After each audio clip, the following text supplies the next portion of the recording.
খাইব, আল্লাহ এদের চাওয়া পাওয়া তুমি পূরণ করে দিও।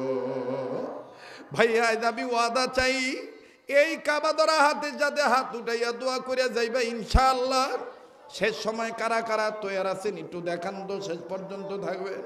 আল্লাহ তুমি কবুল করো, জোরে বলেন না আমিন। হাত নামান। এরপরও যদি কেউ চলিয়া যাইতে দিবেন, এটা তার কপাল। আমার ভাইরা কপাল পোড়া যাদের, তারাই তো দোয়া না করিয়া চলিয়া যাবে। কপাল যাদের জোড়া লাগবে, তারাই তো শেষ বলো যা সব বলো তার মনে করিয়া থাকবে। আবার আসেন লম্বা নয়, ইমামে আজম আবু হানিফা রহমাতুল্লাহ আলাইহি ডাক দিয়ে মা চলে গেলাম, দোয়া চাই। চলে গেছে আমার বন্ধুগণ। খ্রিস্টান নেতাদেরকে ডাক দিয়ে বললো, আজকে রাত্রে আর প্রশ্নের উত্তর দিতে পারবো না, তবে শাহী মেহমানখানায় থাকবেন, যা যা লাগে তা তা চাইবেন, খাবেন পাবেন, ঘুমাবেন, ডিস্টার্ব করবেন না। আমি আমার মায়ের আর বাপের আজকের রাতের মধ্যেই মিলামু ফজর আজানের আগে আগেই, নাইলে আমার মায়ের তালাক হয়ে যাইব। এই মায়ের কারণেই তো আমি এত বড় আলেম হয়েছি। এ ভাইয়া তুমি কার গর্বে থাকার কারণে, কার ওই তোল মালিশ করে দেওয়ার কারণে পা দিয়ে হেঁটে হেঁটে মা বিলে এসেছো, আজকে মায়ের জন্য দোয়া না করে তুমি যাইবা গা? যাইও, তোমার মন যেদিকে টানে তুমি সেদিকে যাইও। তবে তোমার মতন পুরা কপাল সন্তান আর কেউ নেই, একটু খেয়াল করে কথাগুলি শোনা চাই। ইমামে আজম আবু হানিফা অপেক্ষা করতেছে কখন বাজবে রাত্রে 2টা। ঠিক যখন এইরকম রাত্র 3টা বেজে গেল, তাহাজ্জুদের সময় হয়ে গেছে, ইমাম আজম আমার বন্ধুগণ দৌড়ে তার মহল্লার মসজিদে গেছে। মসজিদে যাইয়া হুজুরের ঘুমের তিনি উঠাইছে। ডাক দিয়ে কা হুজুর তাহাজ্জুদ কি পড়বেন না? ইমাম সাহেব হুজুর কা হুজুর মাফ করবেন, সমাজে বড় বড় মাসলা মাসাইল লাগলে আপনার কাছে আমরা যাই, আর আজকে আপনি গভীর রাত্রিতে আসলেন বুঝলাম না। বলে আমিও তো আজকে একটা সমস্যায় পড়ে আইছি, আপনি আলেম মানুষ আপনার কাছে। বলে কি সমস্যা? বলে তাহাজ্জুদের সময় হয়েছে, তাহাজ্জুদের আজানটা আজকে একটু আপনি ওপেন দেন, জোরে জোরে তাহাজ্জুদের আজান দিবেন। ইমাম সাহেব হুজুর কয় হুজুর আমাগো সমাজে তো তাহাজ্জুদের আজান জোরে দেওয়ার নিয়ম নাই। বলে মক্কা মদিনায় তাহাজ্জুদের আজান দেয় সুন্নত মনে করে, সেই সুন্নতটা আজকে আমি আজম আবু হানিফা নুমান ইবনে সাবেদ এটা আমি জাহের করব, নবীর একটা সুন্নতে এলাকা চালু করব। দেন না তাহাজ্জুদের আজান জোরে দেন। ইমাম সাহেব হুজুর কয় আমি তাহাজ্জুদের আজান জোরে দিলে আমনের লাভ কি? বলে হুজুর আপনার তাহাজ্জুদের আজানের কারণে আমার মা আর বাপ মিল্লা যাইব। যারা বোঝেন নাই তারা বললেন না, জোরে সোরে আওয়াজ দিয়ে বলেন না সুবহানাল্লাহ। ডাক দিয়ে কয় হুজুর আমি তাহাজ্জুদের আজান দিলে আপনার মা আপনার বাবা মিলে যাবে, বুঝলাম না। বলে আমার বাবা কিছুটা হইলেও বুঝবে, কিন্তু আমার মা সাদা দিলের মানুষ, আমার মা বুঝবে না কোনটা তাহাজ্জুদের আজান কোনটা ফজরের আজান। আল্লাহর কসম করে বলি বাজান, বলতে গেলে বাস্তব জীবনের অনেক অভিজ্ঞতা আসে। আমার মা একদিন খাইতে বসে আমার ডাক দিয়ে কা বাবা একটা কথা কত, কয়টার দিকে তোর ওয়াজ মোটামুটি শেষ হয়? আমি বলি ম্যাক্সিমাম 12টা যখন বাজ্যা যায় তখন ওয়াজ শেষের দিকে। মা কয় বাবা আমি তো লেখাপড়া তেমন জানি না, এতটুকু শুধু বলবি 12টা কোন সময় কখন হইলে 12টা বাজে একটু আমার চিহ্ন দে। আমার মেয়েটা ডাক দিয়ে কয় দাদু ভাই ঘড়ির 3টা কাটা যখন এক জায়গায় যায় তখন 12টা বাজে। ভাইয়া আমার মা, আল্লাহর কসম করে বলি 11টা পর্যন্ত ঠিক ওই বাবার সাথে অন্যান্য ভাই বোনের সাথে আড্ডা দেয়। যখন এই 12টা বাজা যায় তখন এই মা আস্তে করে বৌমার কাছ থেকে মোবাইলটা নিয়ে নিজের কাছে নিয়ে রাখে। আঙ্গু পোলাই কইছে 12টা বেজে গেলেও আর শেষ হয়ে যায়। আমার ভাইরা আমার বন্ধুরে, আমার মাকে এখনো দেখি ওই গরিব দিকে তাকায় তাকায় থাকে, কিন্তু 12টার সময় ওয়াজ শেষ হওয়ার কথা, সকাল হইয়া যায়, সকালে যাইয়াও দেখি আল্লাহর বান্দি ঘুমায় না। কত সময় বউ অভিযোগ দেয়, ছেলে মেয়ে অভিযোগ দেয় দাদি লেগে ঘুমাইতে পারি না। যখন কোনো গাড়ি আঙ্গু গলির মধ্যে ঢোকে দাদি মনে করে তোমার গাড়ি, তখন মায়েরে ডাক দেয়, দারোয়ানরে ডাক দেয়, ডিস্টার্ব হয়।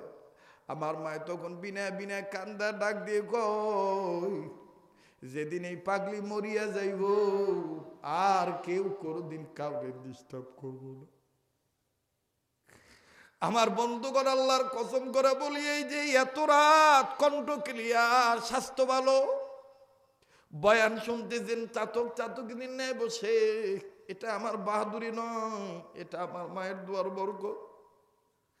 আমার বন্ধুগণ, এই মাজার দুনিয়ায় বেঁচে আছে তার মতন বড় সৌভাগ্যবান আর কেউ নাই। কিন্তু বাজান ওই মায়েরও অনেকে কষ্ট দেন, ফকির নিগুয়ে গালি দেন।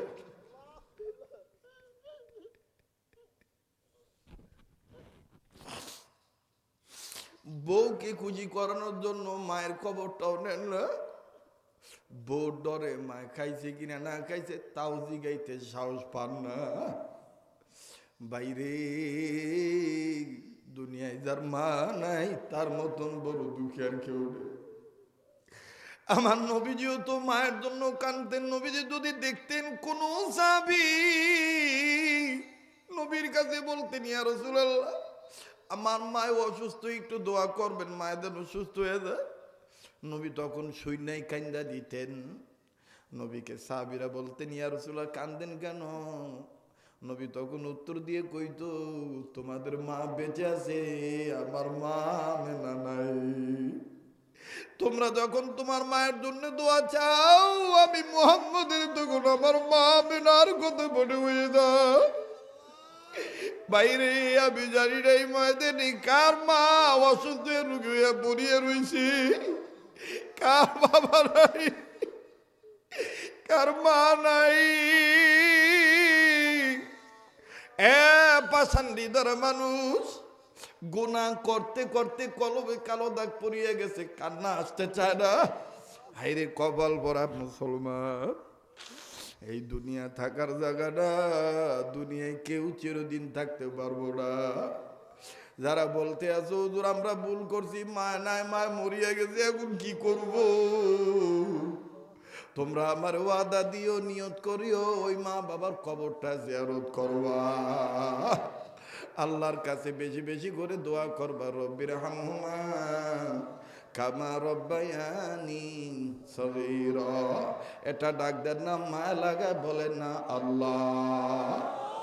ইমাম আজম আবু হানিফা ডাক দিয়ে কয়, হুজুর আমি এত বড় বাহরুল উলুম, বড় আলেম, আমি আইছি আমার মায়ের মুখে হাসি ফোটানোর জন্য। আমার মা গ্রামের সাদা মাটা মহিলা মানুষ বুঝবে না কোনটা তাহাজ্জুদের আযান। আপনি যখন তাহাজ্জুদের আযান দিবে, মায় সরল মনের মানুষ, মায় মনে করবে এটা ফজর আযান দিয়া লাইছে। আমার মায় তখন শেষ বিদায় নেওয়ার জন্য স্বামীর কাছে যায়, কইব স্বামী ও এই যে তালাক হইয়া গেছি, সংসারের চাবিকাঠি বুঝা নে। মায় যখন আব্বারে ডাক দিব, আব্বাই যখন ওদিক মায়ের দিকে তাকাইব, তখনই আমার মার তালাক আর হইব না। এটা আমি কোরআন হাদিস গাইটা পাইছি। হুজুর আপনি দেরি করেন না, আপনি জলদি করে আজান দেন।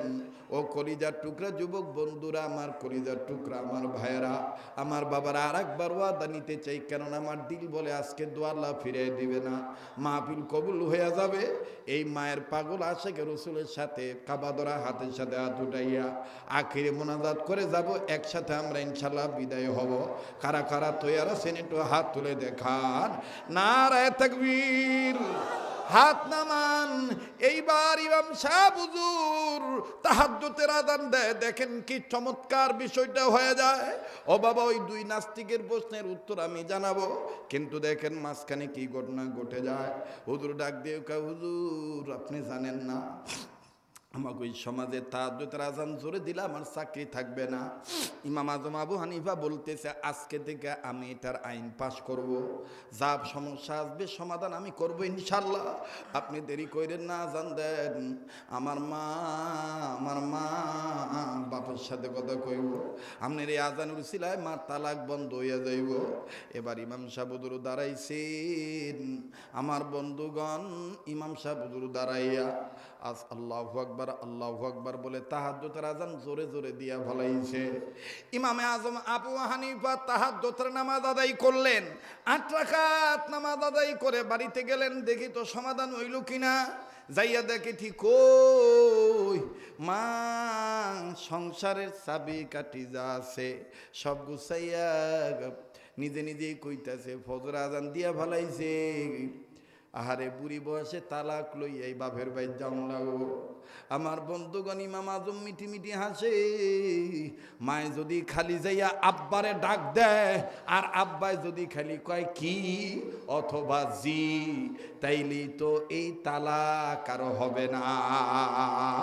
দেখি তো মা কি করে, দেখি তো মা কি করে, শুনবেন কি শুনবেন না? এবাদান কষ্ট যেহেতু সবাই মিলেই করেই ফেলেছি, আর একটু কষ্ট করলে কোনো সমস্যা হবে না। আমি ছোট্ট একটা আবদার করব বাবা, আমার বন্ধুগণ, আমার বাবাজিরা, মোহতারাম হাজিরিন, লম্বা চূড়া কোনো কালেকশন নাই। এই গভীর রজনীতে আপনার অল্প টাকায় আল্লাহর দরবারে বিরত আকারে কবুল হবে। কোরআন শরীফের পারা 30 পারা, 30 পারায় যদি 3টা ভাগ করেন 10 পারা, 10 পারা 10 পারা করলে 3 ভাগ হয়। মাত্র 1 ভাগ কোরআনের পক্ষে, 10 পারা কোরআনের পক্ষে। এই মাহফিলটার খরচের জন্যে আপনাদের ভালোবাসার মান যেহেতু আসিয়ে গেছে, আল্লাহ রসুলকে মহাব্বত করিয়া আমার বন্ধুগণ 10 পারা কোরআন শরীফের পক্ষে এই ময়দানে এমন কোন মায়ের পাগল আছেন, বাবার পাগল আছেন, মাত্র 1000 টাকা, 500 খান টাকা 10 পারা কোরআনকে মহাব্বত করে আপনি আমার হাতে নগদ দিবেন। এমন কোন বন্ধু আছেন গো, একটা নিয়ত করে কাবা ধরা হাতে আপনি দান করবেন, আল্লাহ পাক কবুল করবেন ইনশাল্লাহ। একটু আমার কাছে আসবেন, আমার বন্ধুগণ নগদ নগদ আমার হাতে দিবেন। 1 ভাগ কোরআনের পক্ষে, 10 পারা কোরআনের পক্ষে আপনি দিবেন। আল্লাহ আমার কলিজার টুকরা যুবক বন্ধু 500 খান টাকা নগদ। আল্লাহ আপনার আর এক বান্দা 500 খান টাকা নগদ। রব্বে কাবা আপনার আর এক বান্দা 500 খান টাকা নগদ। আল্লাহ আপনার আর এক বান্দা 500 খান টাকা নগদ। যদি কেউ এরকম থাকেন বাকিতে নাম লেখায় দিবেন, তাও দিতে পারেন। একটা নিয়ত করে আপনি দান করবেন। বাজার না পারলে না দিবেন, কিন্তু চলে যাবেন না।